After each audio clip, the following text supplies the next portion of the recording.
With the exponential growth of San Angelo citizenry in the early 1900s, it soon became obvious that the town needed an official high school.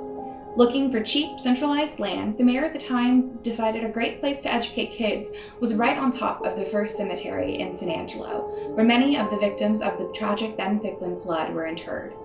In 1921, men were offered $1 per grave dug, and the remains were put in small, 1-foot boxes and moved to a mass grave in Fairmont Cemetery.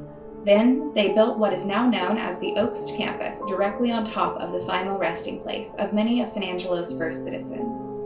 But over the years, usually during water system projects, the remains that escaped detection in 1921 have made their way to the surface. The most recent published finding happened in 2006, when workers from the water department were making repairs to a water main and noticed a bone protruding from the ground. Work stopped, and an archaeologist who came to the site located 3 more bodies in the immediate area, which turned out to be a soldier and a woman holding her infant baby. They were exhumed and transferred to the Fairmont Cemetery. And from the moment that the first students said their first Pledge of Allegiance, there are many stories of unexplained incidents. Ghostly faces have appeared in pictures. Cigar smoke and whispers waft down the halls. Faucets in the bathroom turn on by themselves. Piano music drifts from the auditorium when it is locked up tight. Often, the custodians at night fall victim to harmless pranks, such as having lights they've already turned off turned back on again, and playing tug-of-war with the vacuum cords. Corey, a maintenance worker who often works late, met one of these lost souls who roamed the halls up close and personal one dark night. He and his night partner, Richard, noticed a light left on in the upstairs classroom window.